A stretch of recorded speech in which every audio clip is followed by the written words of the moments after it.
Hello everyone, welcome to updated world channel. आज की video में हम डिस्कस करने वाले हैं नाटो वर्सेस रसिया, जो कि फिलहाल अभी चल रहा है। कैसे चल रहा है कि यूक्रेन डिमांड कर रहा है टैंक्स के लिए, बट पहले तो यूएसए और जर्मनी मना कर रहे थे टैंक देने का, वो दे रहे हैं। तो प्रिडिक्शन ये की जा रही है कि अगर ये दोनों टैंक सप्लाई कर देते हैं, जर्मनी एंड यूएसए, तो क्या ये वर्ल्ड वॉर हो सकता है, या फिर कुछ ऐसी प्रिडिक्शन लगाई जाती है कि ये तो डायरेक्ट नाटो वर्सेस रसिया हो जाता है। तो हम डिस्कस करते हैं कंप्लीट न्यूज़ को। US and Germany to send main battle tanks to Ukraine. यह अपडेट कुछ दिन पहले ही आया था कि डिमांड कर रहा था यूक्रेन टैंक्स के लिए, जेलेंस्की डिमांड कर रहे थे। पहले तो जर्मनी ने मना कर दिया और यूएसए ने भी मना कर दिया, बट लेटर ऑन अभी वो देने के लिए तैयार हैं। तो डिस्कस करते हैं इस बीच हुआ क्या, कैसे डिमांड हुई और क्या फिलहाल वॉर के अंदर चल रहा है। यह जो रेड एरिया है, this is under control of Russia. So basically यह एरिया अभी रसिया के अंडर है और यूक्रेन की फोर्सेज अब थोड़ा सा वीक फील कर रही है as compare to earlier days, क्योंकि उनके पास अब यहाँ तक तो जो एरिया वो रसिया कैप्चर कर चुका है, बट इसके बाद अब जो आ जाता है वो प्लेन एरिया आ जाता है, और प्लेन एरिया पे जितनी भी फाइट होती है, वॉर होती है, ऑल ऑफ टैंक। सो इसलिए टैंक की डिमांड बढ़ रही है। Then Germany confirm it's will provide Ukraine with Leopard 2 tanks. Leopard 2 tank, Germany basically इस टैंक को काफी पावरफुल बताता है, वर्ल्ड मोस्ट पावरफुल में इसको बताता है, और जर्मनी कंफर्म कर दिया कि जर्मनी टैंक्स को सेंड करेगा और लेपर्ड बैटल टैंक को यूक्रेन में आफ्टर वीक ऑफ प्रेशर। अब वीक ऑफ प्रेशर क्या रहा, मैं इसको बताता हूँ कि एक वीक के अंदर क्या प्रेशर रहा। और यूएसए ने भी ज्वाइन कर लिया जर्मनी को to send battle tanks to Ukraine. Basically हुआ क्या था, मैं ये बताता हूँ आपको कि जेलेंस्की डिमांड करते हैं टैंक के लिए, बट नाटो कंट्रीज में जर्मनी यूएसए दोनों आते हैं। अब यूएसए मना कर देता टैंक देने को। उसके पीछे रीजन क्या बताता है यूएसए? यूएसए रीजन में बताता है कि जो यूएसए का टैंक है अब्राहम 1, वो काफी कॉस्टली है। वो 1 मील कवर करने के लिए 3 गैलन ऑफ फ्यूल पी लेता है, और उसके अंदर फ्यूल जो जलता है वो फ्लाइंग जेट वाला होता है, जो कि काफी एक्सपेंसिव होता है, और यूक्रेन इसको अफोर्ड नहीं कर पाएगा। सो बेसिकली इस वजह से यूएसए मना कर रहा था। देन जर्मनी बोलता है कि मैं भी टैंक सेंड नहीं करूंगा। जर्मनी को लगता है कि अगर वो टैंक सेंड कर देता है तो जेलेंस्की कहीं ना कहीं इस टैंक का इस्तेमाल करेंगे रसिया के कैप्चर्ड इलाकों को वापस कैप्चर करने में, और डायरेक्टली जर्मनी इन्वॉल्व हो जाएगा वार के अंदर। और अगर जर्मनी वॉर के अंदर इन्वॉल्व होता है तो बेसिकली एंट्री हो जाएगी वर्ल्ड वॉर 3 के अंदर।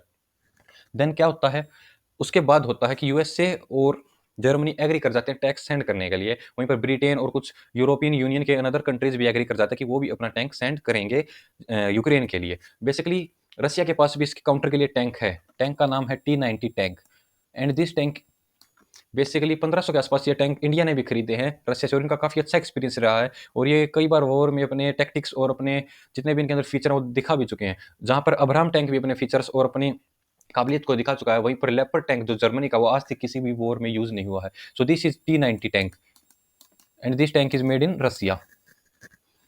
Russia decries Germany tank decision, Ukraine sincerely grateful. Basically tank मिल गए तो यूक्रेन तो थैंकफुल होगा, जेलेंस्की तो थैंकफुल होंगे, क्योंकि वो प्लेन एरिया में गए और जेलेंस्की अब क्रीमिया को भी वापस चाहते हैं। रशियन फोर्स कहीं ना कहीं थोड़ा सा पीछे, उनका मनोबल टूट रहा है, क्योंकि बेसिकली इतना तो हमको समझ आ चुका है इस वॉर के बाद में कि यह वॉर रसिया और यूक्रेन की तो है नहीं। कहीं ना कहीं नाटो इतना ज़्यादा सपोर्ट कर रहे हैं यूक्रेन को कि यह नाटो वर्सेज रसिया हो चुकी है। Defence system, then amount billions dollar मिल रहे हैं यूक्रेन को। सो यूक्रेन की कंडीशन जैसे स्टार्टिंग में लगा था कि कुछ दिन की वॉर है, वो ऐसे रही नहीं। कहीं ना कहीं नाटो कंट्रीज ने इतना सपोर्ट कर दिया है कि अब यह वॉर एंड होने का नाम ही नहीं ले रही, और जेलेंस्की भी टॉक नहीं करना चाहते। सो नाटो ने पहले ही बहुत ज्यादा सैंक्शन लगा दिए हैं रसिया के ऊपर।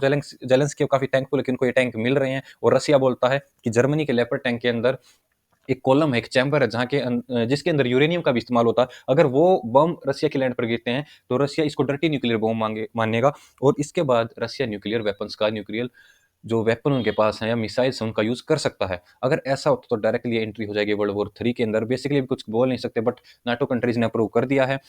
और 14 to 15 टैंक्स इंग्लैंड भी सेंड करने वाला है, इंग्लैंड के टॉप टैंक्स, और कुछ और कंट्रीज भी, पोलैंड वगैरह सेंड करने वाले tanks. So basically Ukraine 500 tank demand कर रहा है। अभी उनके पास इतने टैंक नहीं आने वाले, कुछ टैंक ही सेंड करेंगे नेटो मेंबर्स। बट कहीं ना कहीं रसिया वैसे डिस्ट्रॉय कर देगा इजीली इन टैंक्स को। अगर ये डिस्ट्रॉय होते हैं तो नेटो की तो बेइज्जती होनी होनी है, और उनके बाद इन टैंक्स की रेपुटेशन भी गिरेगी। इनको काफी एडवांस टैंक माना जाता है, और इनको ऐसा माना जाता है कि टैंक काफी पावरफुल है। सो अब देखना होगा कि आगे क्या होता है। अगर कोई अपडेट आता हो मैं जल्दी उसके साथ वीडियो लेके आ जाऊंगा। This is the end of the video. Thank you very much.